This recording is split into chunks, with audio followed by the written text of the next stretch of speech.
देश के जज्बे के लिए जाता है फौज में, पूरी जिंदगी उसे फौजी कहा जाता है। वो स्वाभिमान लेकर वो जीता है और उसके लिए वो मरता है। आप 4 साल में उसको बेरोजगार कर रहे हो, उसको शहीद का भी दर्जा नहीं दे रहे हो, उसको आगे फौजी का भी दर्जा नहीं दे रहे हो। अरे वो भारतीयता से लबरेज हो कि 4 साल के लिए नहीं उस फौजी बनना चाहता है। हाँ तो इसीलिए वही तो मैं कह रहा हूँ। तो हम लोग पहले दिन से उसको कह रहे हैं कि ये गलत है, ये जिस से लागू कर रहे हैं हम लोग भरपूर विरोध करते रहे। उसी दिन हम लोग बोले हैं कि इसको हटवाएंगे अगर जिस दिन हम लोग को मौका लगेगा। उनको चाहिए 50 साल की सरकार, फौजी चाहिए नौजवानों चाहिए 4 साल की नौकरी। तो वो अपने लिए सरकार मांगते हैं और नौजवानों को 4 साल की। मैं उन्नीस त्रिपाठी आपके बीच एक वीडियो के साथ आया हूं और वीडियो का विशेष तौर पे, जैसा कि चैनल का नाम है उन्नीस त्रिपाठी नेताजी, तो 2024 का जो चुनाव चल रहा है उसी से संबंधित तमाम वीडियो आपको मिलेंगे। और आज का वीडियो विशेष तौर पे देवरिया लोकसभा के चुनाव से संबंधित है और उस पर जो कांग्रेस की गारंटी है या उस पर क्या क्या बताया गया, कांग्रेस के नेताजी ने क्या क्या बताया है, अखिलेश प्रताप सिंह जी ने, जो देवरिया से लोकसभा चुनाव लड़ रहा है। तो उनकी 2-3 चीज़ें हैं, उनको मैं दिखाऊंगा और आपके बीच लाऊंगा।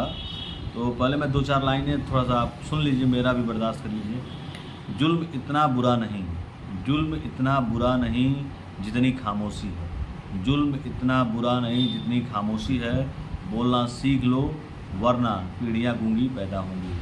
तो ये मत सोचिएगा कि मैं किसके आधार पर कर रहा हूँ, आप तो समझ ही गए होंगे ये कहानी और ये कविताएं किस लिए हैं और किसके लिए हैं। लेकिन आइए वीडियो देखते हैं और अखिलेश प्रताप सिंह जी को सुनते हैं और प्रयास करिएगा। अगर जिनको अच्छा लगे उनको जिताइएगा, कोई दबाव नहीं है कि आप इनको जिताइए, इनको हराइए या इनको क्या करिए। लेकिन जो अच्छा काम करे, घर से निकलते समय रोड देख लीजिए, नाली देख लीजिए, शिक्षा देख लीजिए, किसको नौकरी मिली 10 साल के अंदर, कौन बेरोजगार है, किसको तमाम सुविधाएं मिली, कौन नमक तेल रोटी दाल रोटी चलने की व्यवस्था में है, कौन पहले नहीं था, कौन पहले है। ये सब तमाम चीज़ें हैं, इसको देखने के बाद ही चुनाव में वोट देने जाइएगा। लेकिन ये अखिलेश प्रताप सिंह जी के बारे में थोड़ा सा सुन लीजिए, वो भी कुछ कहना चाहते हैं। और देवरिया लोकसभा चुनाव से इंडिया गठबंधन के प्रत्याशी हैं, इनके बारे में सुनिए। अगर जो भाजपा का हो उसके बारे में भी बताएंगे, लेकिन अभी कोई प्रत्याशी घोषित नहीं है। तमाम दावेदारी चल रही है कि मैं जीतूंगा, मैं लड़ूंगा, मैं करूंगा, मैं की भावना है, अहम की भावना है। यहाँ कुछ लोग हैं जो कहानी सुनाने लगते हैं। लेकिन चलिए पहले सुनते हैं फिर आगे बढ़ते हैं। व्यवस्था कोई इनकार तो किया नहीं सकता है। तो उनकी जब आप जनगणना करके उनकी हालात को समझेंगे, हर व्यक्ति की, हर जाति की, सिर्फ अगड़े पिछड़े की बात नहीं हो रही है, क्योंकि अगड़ों में भी गरीब हैं, उनके लिए भी 10% आरक्षण है। तो जब जहाँ आंकड़े होंगे तभी तो उनके लिए योजनाएं बनेंगी, सही आंकड़े होंगे तभी योजनाएं बनेंगी।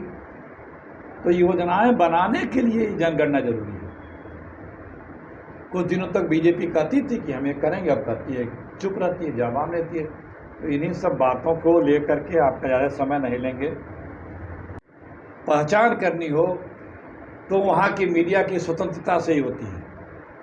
वो स्वतंत्रता 2014 तक काफ़ी कायम थी और मजबूती से कायम थी, लेकिन दिल्ली की सरकार आने के बाद सब कंट्रोल, क्योंकि आपसे जानकारियां मिलती हैं। हम व्यक्तिगत तौर से बताएं, हमने देखा हमारी सरकारों को, मुख्यमंत्रियों को, बहुत से छोटी छोटी खबरें छपती हैं लेकिन बड़ी महत्वपूर्ण होती हैं। देहात में, गांव में, यहाँ पे ये समस्या है, यहाँ पे ये ज्यादती हो रही है, सरकार का ध्यान पड़ते ही उस पर कार्रवाई होती थी। पहले अखबार की खबरों में सरकारें हिल जाती थी मीडिया की छोटी छोटी खबरों से। आप तो सब मैनेज किया जा रहा है। ये निष्पक्ष आप होंगे तो लोकतंत्र मजबूत होगा। उसके लिए भी व्यवस्था बोला है, असत्य बोला है, लोगों को भरमाया है, जुमलेबाजियां की हैं, अपने सत्ता के लिए सिर्फ इधर उधर की बात की है। 10 साल होने के बाद भी केंद्र और प्रदेश की सरकार अपने सरकार की किसी उपलब्धि का जिक्र नहीं कर पा रही है। रोजाना वो लोग वही अपने पुराने एजेंडे पे, जो उनका समाज को किस तरह से बांटा जाए, राज किया जाए या ध्रुवीकरण किया जाए, सांप्रदायिकता के मायने किस तरह से फैला करके लोगों को मुख्य मुद्दों से ध्यान भटकाया जाए, अपने ही वादों से कैसे ध्यान भटकाया जाए, पूरी बीजेपी इस पे आमदा है। आप लोगों को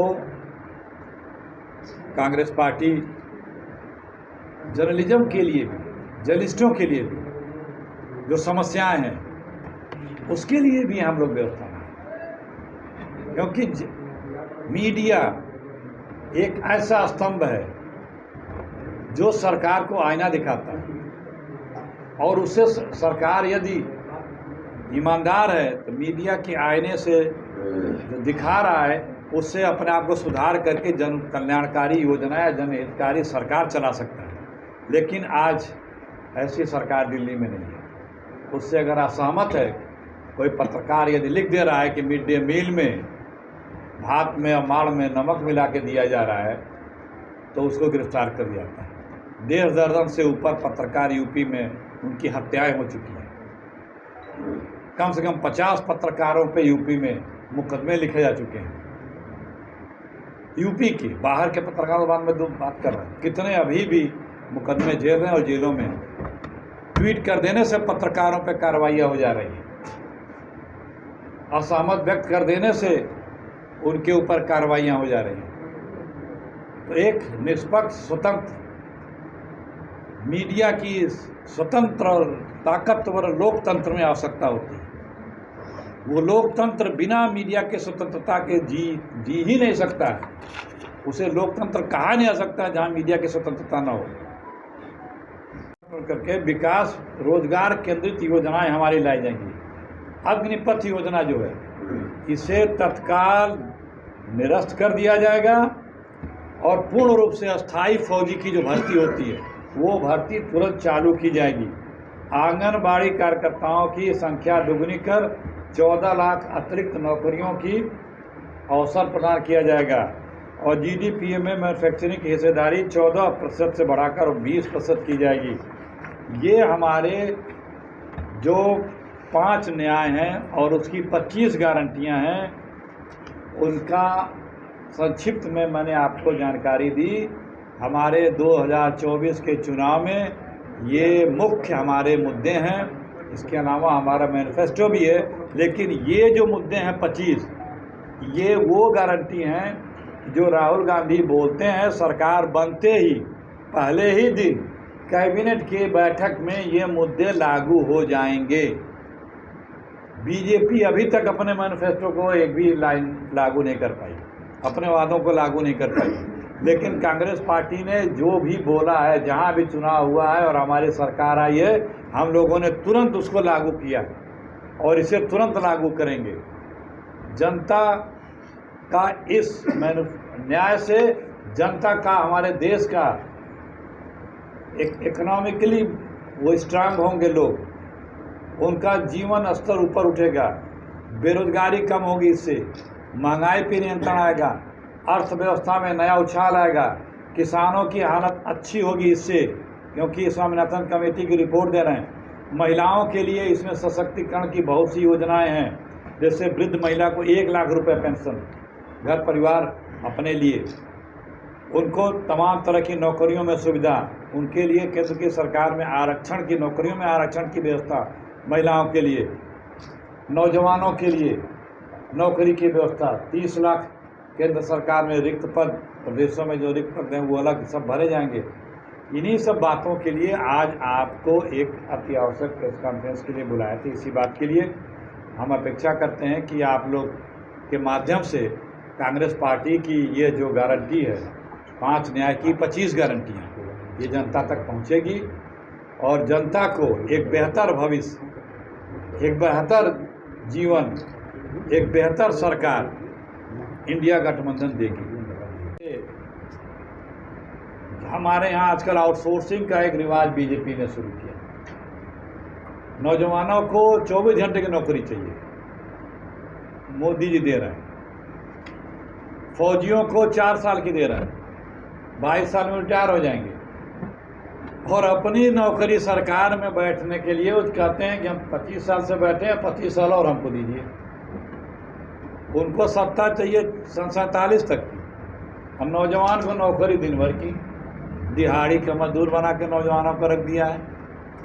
तो जो ये निविदा पे, संविदा पे, आउटसोर्सिंग पे हैं, ये सब जो है रेगुलर किए जाएंगे। इन सब को रेगुलर किए जाएंगे। हम मोटे मोटे कुछ गिना रहे हैं आपको। 25 लाख रुपए तक का कांग्रेस पार्टी ने ही निःशुल्क स्वास्थ्य चिकित्सा का शुरुआत की थी, जो 5 लाख रुपए तक का है। कांग्रेस पार्टी 25 लाख रुपए तक की स्वास्थ्य सुविधा में अनुदान देगी। किसी भी व्यक्ति को 25 लाख तक का कोई भी चिकित्सा निःशुल्क दिया जाएगा। कम डिग्री धारक हर नौजवान को नौकरी की व्यवस्था कराई जाएगी, और अगर नौकरी की व्यवस्था नहीं होगी तो 1 लाख रुपए उसे प्रतिवर्ष मानदेय दिया जाएगा। केंद्र सरकार में 30 लाख पद रिक्त हैं। पहले ही दिन कैबिनेट के बैठक में वो 30 लाख पदों की केंद्र सरकार में जो रिक्त है उसकी भर्ती प्रक्रिया चालू करके जल्द से जल्द भर्ती कर दिया जाएगा। स्टार्टअप के लिए 50,000 करोड़ रुपए निर्धारित करेंगे। परीक्षाओं में जो बच्चे परीक्षा देते हैं नौकरी की, उसमें जो शुल्क लिया जाता है वो निःशुल्क कर दिया जाएगा। सभी छात्रों के जो शैक्षिक ऋण हैं, नौकरी तो लगी नहीं, ऋण लेकर के पढ़ाई किए तो भरेंगे कहाँ से? जब नौकरी नहीं तो वो ऋण माफ़ किया जाएगा जो ऋण लेकर रखे हैं। 21 वर्ष से कम हर प्रतिभाशाली खिलाड़ी को 10,000 रुपये प्रतिमाह दिया जाएगा। 1 से 12 तक की हर शिक्षा निःशुल्क होगी पूरे देश में। महात्मा के लिए नारी न्याय, उसमें प्रतिवर्ष ये जो बुजुर्ग महिला हैं इनको 1 लाख रुपए पेंशन मिलेगा। वृद्धा महिलाओं को प्रतिवर्ष 1 लाख रुपए पेंशन दिया जाएगा। और जो आरक्षण की सीटें हैं, जो महिलाओं का हेर फेर किया जाता है, उसमें और पारदर्शिता से सीटें बढ़ाई जाएंगी। केंद्र सरकार की नौकरियों में महिलाओं के आरक्षण लागू किया जाएगा। 50% तक उनका कोटा किया जाएगा महिलाओं को नौकरी के लिए। किसान न्याय योजना, स्वामीनाथन आयोग की जो सिफारिशें हैं जिसमें कि बताया गया था कि किसान की आय कैसे दोगुनी होगी, जैसे उसमें जो CO2 आधार पे MSP, जो जिसके लिए मोदी जी ने कभी मुख्यमंत्री रहते हुए कहा था कि दिया जाना चाहिए, लेकिन प्रधानमंत्री बनते ही सुप्रीम कोर्ट में सबसे पहले हलफनामा लगाया कि ये नहीं दिया जाएगा, वो लागू कर दिया जाएगा। बीमा योजना पारदर्शी होगी, इनके दावों का निपटारा 30 दिन में हो जाएगा किसानों का। खाद है, इस पर GST हटा दी जाएगी, इस पर GST नहीं लगेगी। श्रमिक न्याय योजना है, इसमें 5 गारंटियाँ हैं। सभी श्रमिकों को प्रतिदिन 400 रुपया न्यूनतम मजदूरी की, जो अभी हमारी मजदूरी का प्रतिदिन का 400 रुपया प्रतिदिन की गारंटी होगी, अभी 250 के आसपास है, 237 है। वो मिनिमम वेज जो जिसको बोलते हैं वो 400 रुपये हो जाएगा। और पत्रकारों की बलपूर्वक कार्रवाई बताने के लिए कानून बनाया जाएगा। सेंसरशिप के नाम पर राज्य को बेलगाम शक्तियाँ जो हैं, जो हमारे जर्नलिज्म पे नकेल रखती हैं कि हमको ये दिखाइए, ये बताइए, इस तरह नहीं छाप सकते हैं, इस तरह नहीं बोल सकते हैं, उनमें सब संशोधन करके नया आपको अधिकार प्रदान किया जाएगा। में आए, चाहे वो हिमाचल हो, चाहे वो कर्नाटक हो, चाहे वो तेलंगाना हो। पहली कैबिनेट के बैठक में राहुल जी ने जो वादे या गारंटी दी थी उसका अनुपालन हम लोगों ने, कांग्रेस पार्टी की सरकार ने वहाँ पूरा कर दिया। इसी प्रकार से ये लोकसभा चुनाव में हम लोग 25 गारंटी दे रहे हैं। 5 न्याय पत्र हैं जिसमें 5 गारंटियाँ हैं। उनका 25 गारंटियाँ हमारी इसमें मेंशन है। दिल्ली की सरकार, केंद्र में सरकार, इंडिया गठबंधन की सरकार बनते ही ये सबसे पहले मैनिफेस्टो तो हमारा लागू होगा, लेकिन हमारी गारंटियाँ सबसे पहले ही तत्काल सरकार बनते ही पहली कैबिनेट में लागू कर दी जाएंगी। ये 50 गारंटी, ये कांग्रेस पार्टी, राहुल गांधी, खड़गे जी का, सोनिया जी का और हमारे गठबंधन के साथियों का ऐलान है। लोकसभा चुनाव हो रहा है, उसने अपने गठबंधन की जीत की गारंटी के लिए 5 न्याय और 25 गारंटियाँ, एक न्याय में 5 हमारी गारंटियाँ हैं। जो हमारा चुनाव है इंडिया गठबंधन का, उसमें कांग्रेस पार्टी का जो जनता से किया हुआ वादा है, उसी वादे का ये 5 न्याय की 25 हमारी प्रतिबद्धताएं हैं, 25 हमारी गारंटियां हैं। और इसी को लेकर के हम इस लोकसभा चुनाव में जनता के बीच में जा रहे हैं। ये राहुल गांधी कांग्रेस पार्टी और खड़गे जी की गारंटियां हैं। जैसा कि आप सबको पता है कि कांग्रेस पार्टी ने इससे पहले भी विधानसभा के चुनाव में अपनी गारंटियां जारी की थी।